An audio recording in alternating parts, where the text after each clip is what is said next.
Dimanche 31 mars 2024, Jésus-Christ est ressuscité. Alléluia.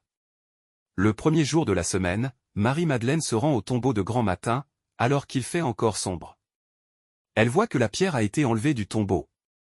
Elle court donc trouver Simon-Pierre et l'autre disciple, celui que Jésus aimait, et elle leur dit, « On a enlevé le Seigneur de son tombeau, et nous ne savons pas où on l'a mis. » Pierre partit donc avec l'autre disciple pour se rendre au tombeau.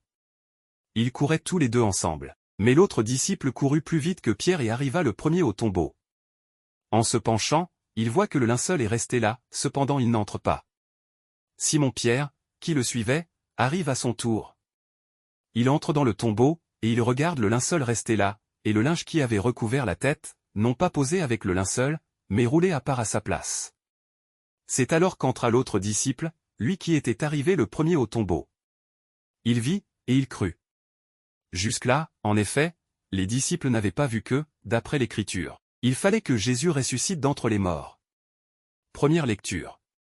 Lecture du livre des Actes des Apôtres. En ces jours-là, quand Pierre arriva à Césarée, chez un centurion de l'armée romaine, il prit la parole et dit : « Vous savez ce qui s'est passé à travers tout le pays des Juifs, depuis les commencements en Galilée, après le baptême proclamé par Jean. Jésus de Nazareth, Dieu lui a donné l'onction d'Esprit Saint et de puissance. Là où il passait, il faisait le bien. Et guérissait tous ceux qui étaient sous le pouvoir du diable, car Dieu était avec lui. Et nous sommes témoins de tout ce qu'il a fait dans le pays des Juifs et à Jérusalem. Celui qu'ils ont supprimé en le suspendant au bois du supplice, Dieu l'a ressuscité le troisième jour. Il lui a donné de se manifester, non pas à tout le peuple, mais à des témoins que Dieu avait choisis d'avance, à nous qui avons mangé et bu avec lui. Après sa résurrection d'entre les morts, Dieu nous a chargés d'annoncer au peuple et de témoigner que lui-même l'a établi juge des vivants et des morts. C'est à Jésus que tous les prophètes rendent ce témoignage. Quiconque croit en lui reçoit par son nom le pardon de ses péchés. Parole du Seigneur. Nous rendons grâce à Dieu. Psaume. Voici le jour que fit le Seigneur, qu'il soit pour nous jour de fête et de joie. Rendez grâce au Seigneur, il est bon. Éternel est son amour. Oui, que le dise Israël. Éternel est son amour. Le bras du Seigneur se lève, le bras du Seigneur est fort. Non, je ne mourrai pas, je vivrai. Pour annoncer les actions du Seigneur. La pierre qu'ont rejetée les bâtisseurs est devenue la pierre d'angle. C'est là l'œuvre du Seigneur, la merveille devant nos yeux. Deuxième lecture. Lecture de la lettre de Saint Paul apôtre aux Colossiens. Frères, si vous êtes ressuscités avec le Christ, recherchez les réalités d'en haut. C'est là qu'est le Christ, assis à la droite de Dieu. Pensez aux réalités d'en haut, non à celles de la terre. En effet, vous êtes passés par la mort, et votre vie reste cachée avec le Christ en Dieu. Quand paraîtra le Christ, votre vie, alors vous aussi, vous paraîtrez avec lui dans la gloire. Parole du Seigneur. Nous rendons grâce à Dieu. À la victime pascale, chrétiens, offrez le sacrifice de louange.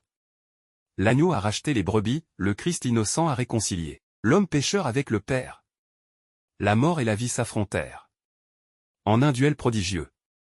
Le maître de la vie mourut, vivant, il règne. Dis-nous, Marie-Madeleine, qu'as-tu vu en chemin? J'ai vu le sépulcre du Christ vivant, j'ai vu la gloire du ressuscité. J'ai vu les anges ses témoins, le suaire et les vêtements. Le Christ, mon espérance, est ressuscité. Il vous précédera en Galilée. Nous le savons, le Christ est vraiment ressuscité des morts. Roi victorieux, prends-nous tous en pitié. Amen. Évangile. Il fallait que Jésus ressuscite d'entre les morts. Alléluia. Alléluia. Notre Pâque immolé, c'est le Christ. Célébrons la fête dans le Seigneur. Alléluia. Évangile de Jésus-Christ selon saint Jean. Le premier jour de la semaine, Marie-Madeleine se rend au tombeau de grand matin, c'était encore les ténèbres. Elle s'aperçoit que la pierre a été enlevée du tombeau. Elle court donc trouver Simon-Pierre et l'autre disciple, celui que Jésus aimait, et elle leur dit : « On a enlevé le Seigneur de son tombeau, et nous ne savons pas où on l'a déposé. » Pierre partit donc avec l'autre disciple pour se rendre au tombeau. Ils couraient tous les deux ensemble, mais l'autre disciple courut plus vite que Pierre et arriva le premier au tombeau. En se penchant, il s'aperçoit que les linges sont posés à plat, cependant il n'entre pas. Simon-Pierre, qui le suivait, arrive à son tour. Il entre dans le tombeau, il aperçoit les linges, posés à plat, ainsi que le suaire qui avait entouré la tête de Jésus, non pas posé avec les linges, mais roulé à part à sa place. C'est alors qu'entra l'autre disciple, lui qui était arrivé le premier au tombeau. Il vit, et il crut. Jusque-là, en effet, les disciples n'avaient pas compris que, selon l'Écriture, il fallait que Jésus ressuscite d'entre les morts. Acclamons la parole de Dieu. Louange à toi Seigneur Jésus.